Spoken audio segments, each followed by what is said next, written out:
All right, the next question is, what ages or stages is this course really for? Which is a really, really good question, super important.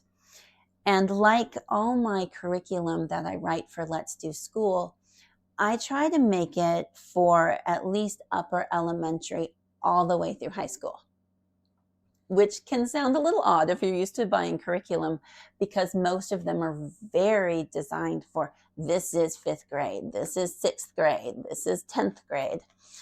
But I find that for not geography, but social studies and anthropology and history topics, you can start much younger. There's no reason that you need to hold off on that. So my books use a questioning and project-based learning that allows the student and the curriculum to scale together. A fifth grader could be asked these questions, and based on their understanding of the world and what they've gained from their teacher or their parent, they could answer them to their best ability.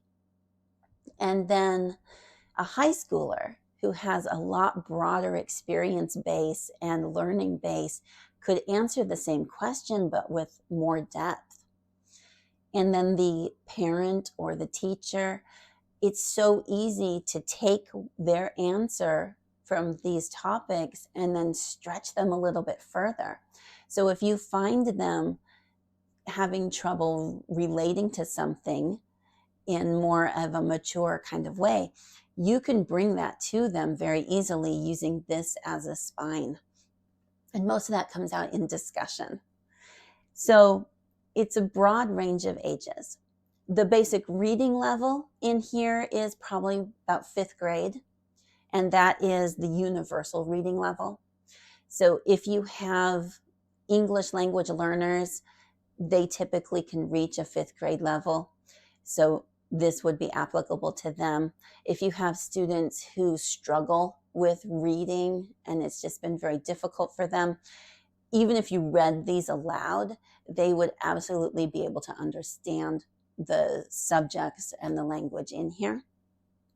It can be done with students who cannot read and they have trouble with their comprehension, because you could read this aloud to them and then simply make notes in the answer spaces about what was discussed or ideas and topics that they've brought up. It's extremely flexible. This works for homeschoolers. This works for private school. This also works for pods and co-ops where you could have each student with their own books, but use it as a discussion course to get those really deep understandings of perspectives, because you're all going to have something rich and valuable to add to the discussion.